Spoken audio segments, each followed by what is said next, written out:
This is my 2002 Chevy Silverado 2500 HD extended cab, and I am the original owner. Started hearing a loud noise coming from the passenger side.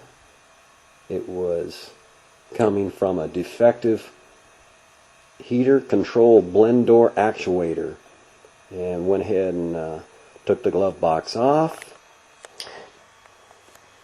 In order to go ahead and take the glove box off, there's two rivets that they put on when they first made the dash, and go ahead and drill the heads off. Takes a 1/8 inch or a number 30 drill bit. Remove the head and go ahead and take the rest of the rivet out. You don't have to drill the whole thing out. And then they have 3 screws, and these 3 screws, it's a 7mm. Take those 3 out, glove box comes right off, and there's another screw. This is to hold the wiring harness on, and it's a 5.5mm or 7/32. And remove the connection for the electrical right here for the actuator. And the way this thing is sitting, it sits in there like that. And so be very careful when you take it out. And this is the original one. Got the new one from Rock Auto. Took 3 days to get here by the U.S. mail. And it's made in Korea. The only difference I've seen in it is these screws on the original. You got 4 here to go ahead and take a look inside the guts. And here you have little plastic tabs.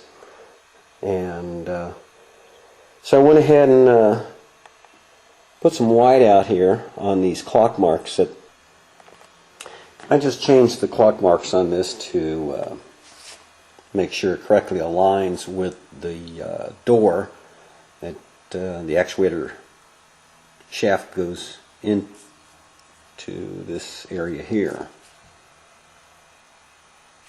This was the best place for it, and that door is hanging 180 degrees in the downward direction. This is the best clockwork position from here to here, and when it fits in there, it gets correctly aligned. You may have to move the door a little bit, and it'll go in. It takes a little bit of patience, but it will go in. And again, you're looking at this thing. This thing is sitting in there about right about there, and no, it doesn't sit like this. It doesn't sit like this. It sits right about an angle like that. Okay, and let me take this thing apart, and I'll show you what is bad. And you'd be surprised. So I went ahead and removed the 4 screws. It has this thing secured on there, and just go ahead and remove the top. A little effort there. Take it off, and after looking at the darn thing, I couldn't see anything wrong.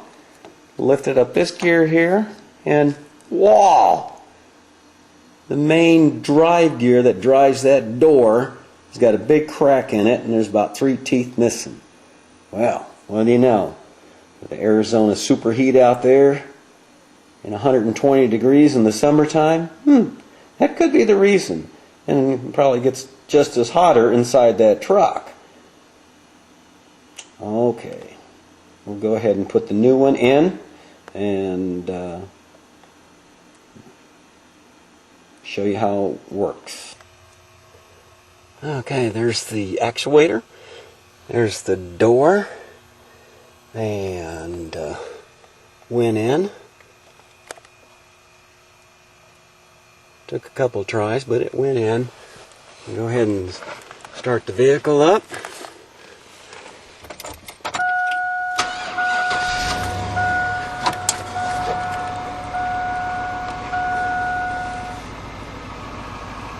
No more ticking noise.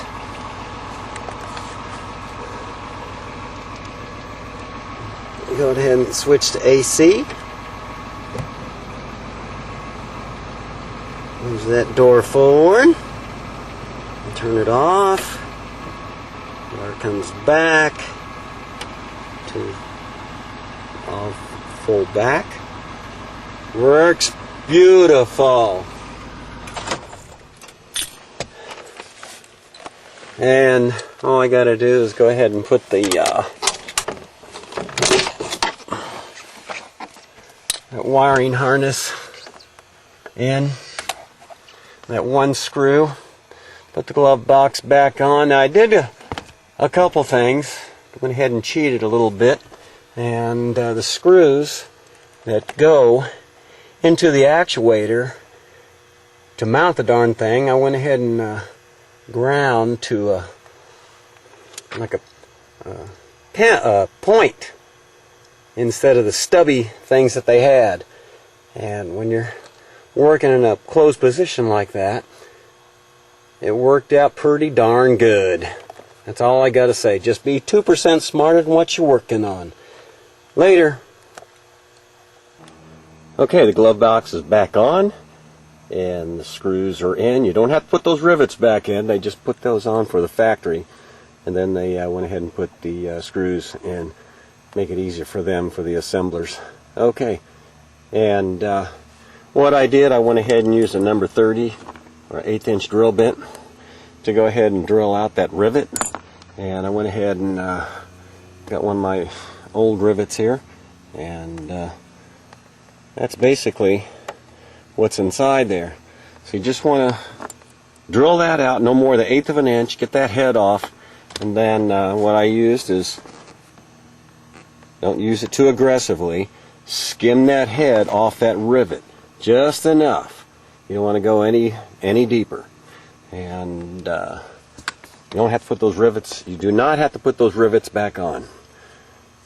Okay, two things I want to go ahead and mention here. You get those two screws, okay, one here and the other one here. This one here is for a plastic alignment dowel up underneath that dash. And also, if you need to, say, clock this thing in a different manner, is to turn the ignition on, turn the engine on, turn AC or heat, and gently plug that plug in right there to get it where you want it. These things are shipped just like this. This is the old one. The new one came just like this, so I'm pretty sure you won't have no problem once that door is at 180 degree in the downward position and just slips right in. Don't forget this screw and this screw. This one's easy to get to. This one's a little harder. And again, it goes in a position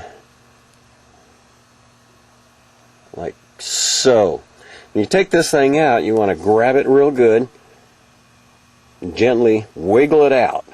And you're basically going to do the same thing when you put it back in. And